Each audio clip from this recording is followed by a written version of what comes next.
আজ এই মুহূর্তে আমি এমন এক গ্রামে আছি যেটি পশ্চিমবঙ্গ তথা ভারতবর্ষের ইতিহাসে নাম লেখালেও অপরিচিত হয়ে আছে বহু বঙ্গবাসীর কাছে। নমস্কার দর্শকবৃন্দ, আমি শুভ্র আর আপনারা দেখছেন চ্যানেল বঙ্গাই। আজ আমি আপনাদের সাথেই সেই ইতিহাসে সাক্ষী হতে চলেছি আর দর্শন করতে চলেছি এখানকার সুন্দর সুন্দর মন্দিরগুলি।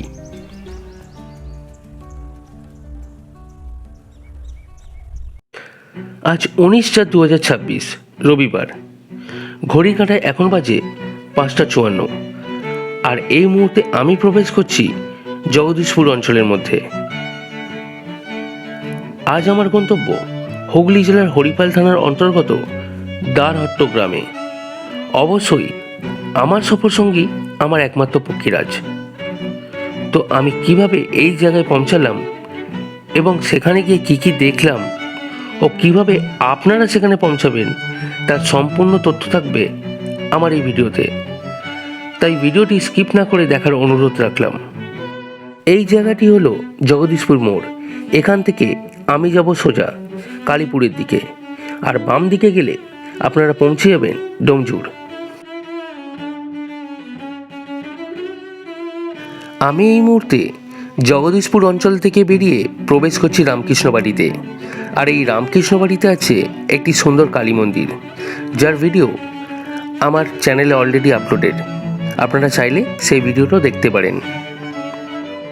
বেশ কিছুক্ষণ সাইকেল চালানোর পর অবশেষে আমি পৌঁছে গেলাম কালীপুর মোড়ে, যেখান থেকে ডান দিকে গেলে আপনারা পৌঁছে যাবেন ডানকুনি স্টেশন। কিন্তু আমি যাব বাম দিক, চণ্ডীতলা বা চাঁপাডাঙ্গার দিকে। এইখান থেকেও বেশ কয়েক ঘন্টা সাইকেল চালাতে হবে আমার সেই গন্তব্যে পৌঁছাতে। 2.5-3 ঘন্টার সাইকেল জার্নিটা ভিডিওতে দেখাতে পারবো না, তবে এই রাস্তাটি ধরে বেশ কয়েকবার যাতায়াত করেছি আর রাস্তাটিও বেশ সুন্দর। চারিদিকটা এখনও কলকারখানায় ভরে ওঠেনি। আজকের দিনটা বেশ গরম হলেও মাঝে মাঝে সবুজে ঘেরা ফাঁকা মাঠ, ছোট বড় গাছপালা, খালবিল দেখতে দেখতে হরিপাল স্টেশন যাওয়ার রোডের দেখা পেয়ে গেলাম। এই ডান দিকে রাস্তা ধরেই হরিপাল স্টেশনে যাওয়া যায়। কেন এই রোডটা আপনাদের দেখিয়ে রাখলাম তা ভিডিওর মধ্যেই আমি বলে দেব।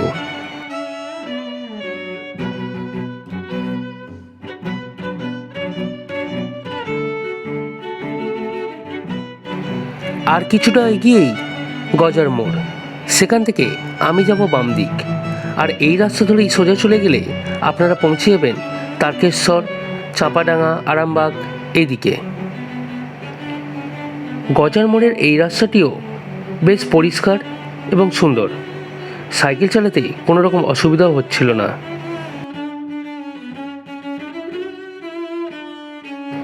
গজার মোড় থেকে মিনিট 15 গেলেই আদ্যাশক্তি হিমঘর, আর তার ঠিক পরেই ডান দিকে রাস্তাটা সোজা চলে যাচ্ছে দ্বারহট্টে।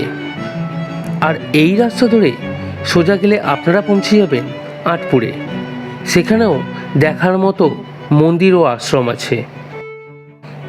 আমার ডান দিকের এই গেটটি হচ্ছে হিমঘরটির গেট। আর কিছুটা আগালেই একটি মোড় আপনাদের চোখে পড়বে। এইখান থেকেই আমি যাব ডান দিকে, যেমনটা আমি আগেই বললাম। এই দ্বারহট্টে আছে একটি সুন্দর ইকো রিসর্ট, যার নাম মন্দারিকা। তার একটি ফলক আপনারা এই মোড়েতেই দেখতে পাবেন। তাই গজার মোড়েতেও যদি আপনারা এই রিসর্টের নাম করেন তাহলে যে কেউ আপনাদেরকে এই রাস্তাই দেখিয়ে দেবে। সাইকেল চালাতে যতই কষ্ট হোক না কেন, সবুজে ঘেরা প্রান্তর যখন নজরে পড়ে তখন সমস্ত ক্লান্তিই যেন দূর হয়ে যায়। তেমনটা আজ আমার সাথেও ঘটছে। গ্রামটির ভিতরে যতই যাচ্ছি প্রকৃতির ছোঁয়া যেন ততই বেড়ে যাচ্ছে। চারিদিকে শুধু সবুজ আর সবুজ।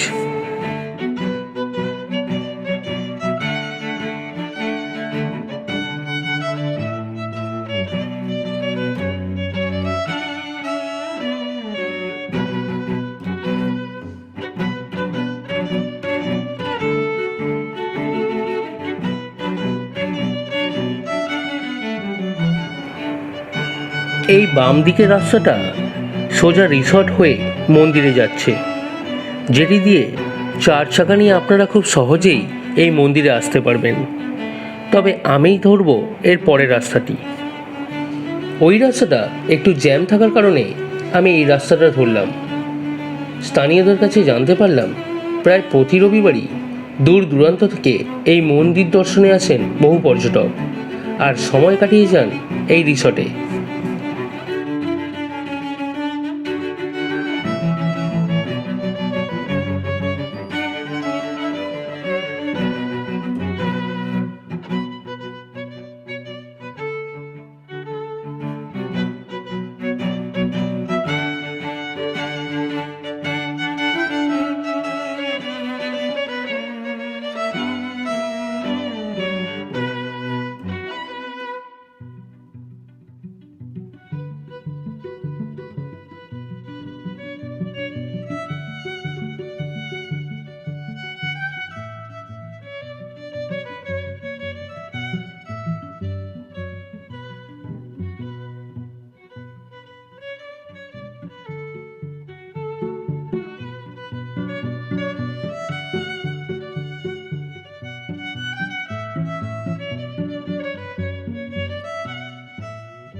ফাইনালি 3 ঘন্টা সাইকেল জার্নি করে আমি পৌঁছে গেলাম আমার গন্তব্যে। এই সেই রাজরাজেশ্বর মন্দির, যেটা দর্শন করতে আমি এত দূর ছুটে এসেছি। এই রাজরাজেশ্বর মন্দিরকে ঘিরে অসংখ্য দ্বিমত আছে। যেমন কেউ বলেন এটি একটি শিব মন্দির, আবার কেউ বলেন এটি একটি নারায়ণ মন্দির। তবে আমি নিজের চোখে কি দেখলাম সেটা আপনাদেরকেও দেখিয়ে রাখি। এই মন্দিরের গর্ভগৃহে প্রবেশ করে দেবতার আসনে একটি নারায়ণ শিলাকেই আমি দেখতে পেলাম, অথচ রাজরাজেশ্বর নামটা ভগবান শিবেরই আরেক নাম। পূর্বমুখী আটশালা শৈলীর এই মন্দিরটি 3 খিলানযুক্ত এবং গর্ভগৃহে ঢোকার একটাই প্রবেশদ্বার আছে। মন্দিরের সামনের দেওয়ালে, স্তম্ভের গায়ে ও ভিতরের বারান্দায় প্রচুর টেরাকোটার কারুকার্য আছে, যা গুরুত্ব দিয়ে দেখলে সারাদিন লেগে যাবে। এই কারুকার্যগুলির মধ্যে যেসব কারুকার্যগুলি বেশি নজরে আসে তা হলো রাম রাবণের যুদ্ধ, মা কালী থেকে মা দুর্গা, নানান নকশা ইত্যাদি। তবে রক্ষণাবেক্ষণের অভাবে বহু নকশা ধীরে ধীরে হারিয়ে যেতে বসেছে।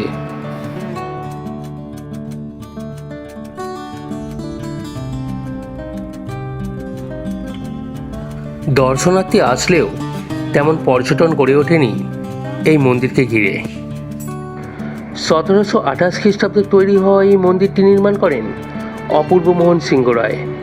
সেই সিংহ রায় বংশেরই উত্তরসূরিরা এখন বসবাস করছেন এই মন্দিরের আশেপাশে। শোনা যায় 16 শতাব্দীর মধ্যভাগে সম্রাট আকবরের রাজত্বকালের সময় এই সিংহ রায় বংশের পূর্বপুরুষরা জয়পুর থেকে এখানে এসে বসবাস শুরু করেন এবং তাদেরই হাত ধরে এই জায়গার উন্নয়ন হয়, সাথে 2টি সুন্দর মন্দিরও স্থাপন হয়। তার মধ্যে একটি হলো এই রাজরাজেশ্বর মন্দির। সুদূর বিষ্ণুপুরে গিয়ে টেরাকোটার কাজ দেখার সৌভাগ্য এখনো হয়নি।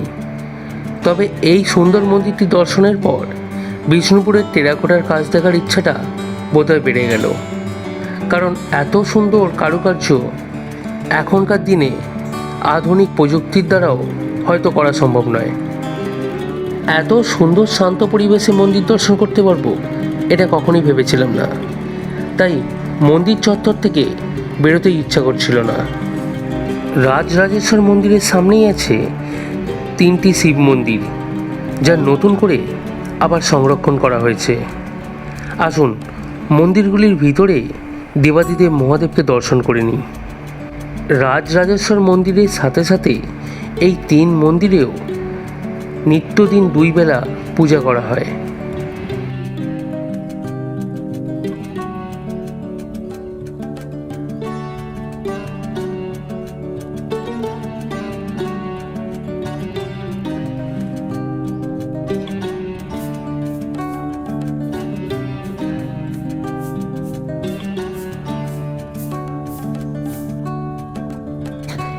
কম খরচে একদিনের ছুটিতে ঘুরতে চাইলে এই সুন্দর মন্দিরটি একটি আদর্শ জায়গা হতে পারে আপনাদের জন্য। তার জন্য আপনাদের হাওড়া তারকেশ্বর লোকাল ধরে প্রথমে আসতে হবে হরিপাল স্টেশন। তারপর সেখান থেকে টোটো কিংবা অটো ধরে আপনারা পৌঁছে যেতে পারেন এই মন্দিরেতে। আর এটাই হলো এই মন্দিরে আসার সহজতম পথ। তাই আসার সময় আপনাদেরকে হরিপাল স্টেশন যাওয়ার রাস্তা আগেই দেখিয়ে রেখেছিলাম।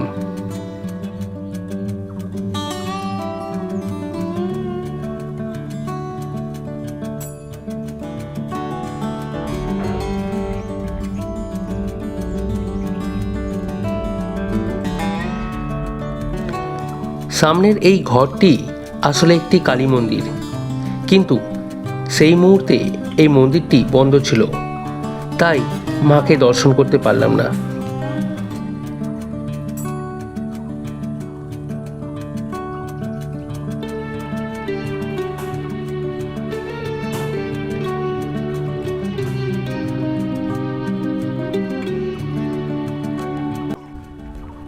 খুবই ভালো লাগছে এই জায়গাটায় আসতে পেরে। হ্যাঁ, অবশ্যই সেটা সাইকেল চালিয়ে এসেছি, একটু তো কষ্ট হয়েছে, কিন্তু মন্দিরটা দর্শন করার পর সেই কষ্টটা আর নেই। এই যে বাম দিকে রাস্তাটা চলে যাচ্ছে, এটা দিয়েই এই যে দূরে দেখতে পাচ্ছেন রিসর্টটা, মন্দালিকা রিসর্ট। কেউ যদি চান এই রিসর্টে এসে থেকেও এই মন্দিরকে দর্শন করতে পারেন। বিকালের দিকের এই পরিবেশটা বা এই জায়গাটা আপনাদের খুবই ভালো লাগবে।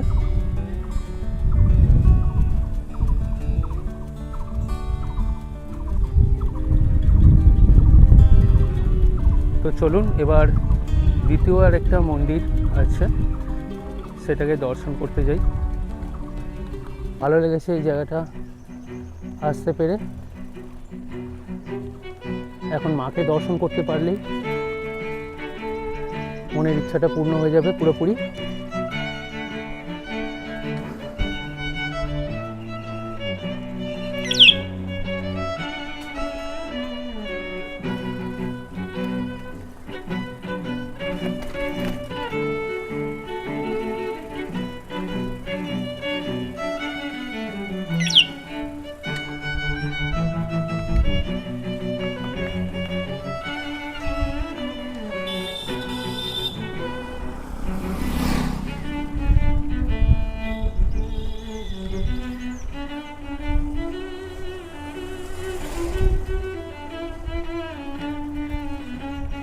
গুগল ম্যাপ অনুযায়ী রাস্তা দেখাচ্ছে 1 মিনিট। এই ডান দিকে ঢুকে পড়বো।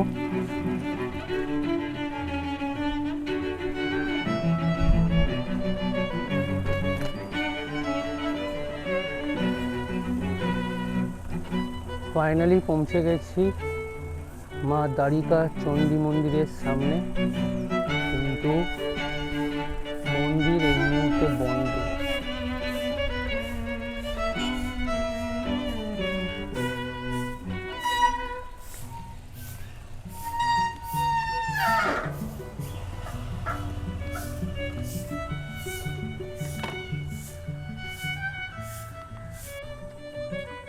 এই রাস্তা ধরে আমি এলাম। এই হচ্ছে শ্রী শ্রী দ্বারিকা চণ্ডী মাতা মন্দির। এই মুহূর্তে বন্ধ।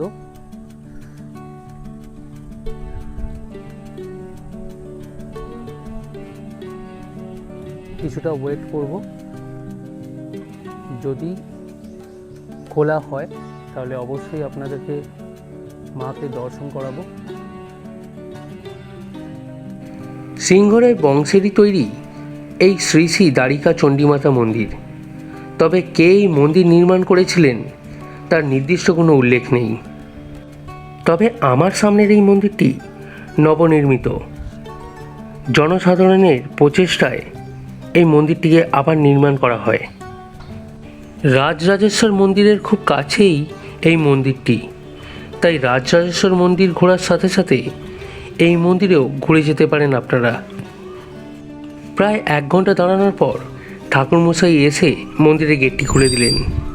আসুন এবার মাকে দর্শন করে নিই। তবে মন্দিরের নিয়ম অনুসারে মন্দিরের বাইরেই আপনাকে জুতো খুলে রাখতে হবে।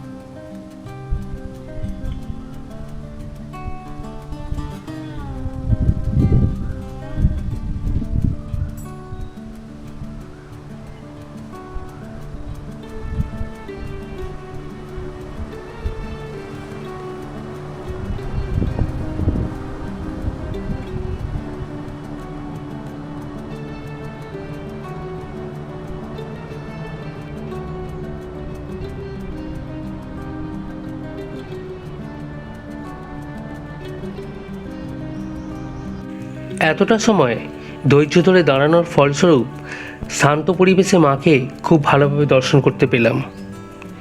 অপূর্ব মন্দিরের প্রাকৃতিক পরিবেশটা, যা মনকে খুব শান্তি দিচ্ছে।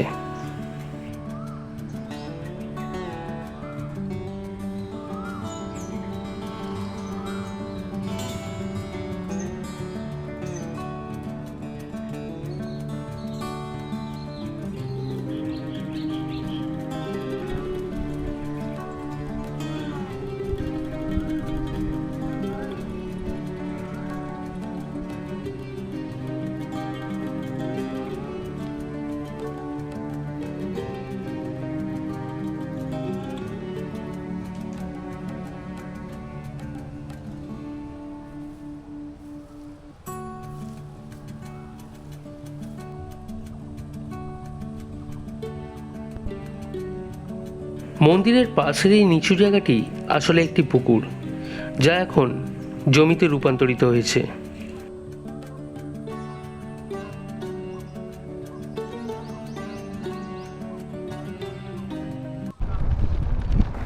এবার বাড়ি ফেরার পালা। আশা করি ভিডিওটা আপনাদের ভালো লাগবে, তাই ভিডিওটা ভালো লাগলে অবশ্যই কমেন্টে জানাবেন, আর পারলে ভিডিওটা শেয়ার করে দেবেন যাতে সকলের কাছেই ভিডিওটা পৌঁছে যায়। আর লাইক অবশ্যই দেবেন যাতে পরের ভিডিওটা বানানোর অনুপ্রেরণা পাই। সকলে ভালো থাকুন ও সুস্থ থাকুন।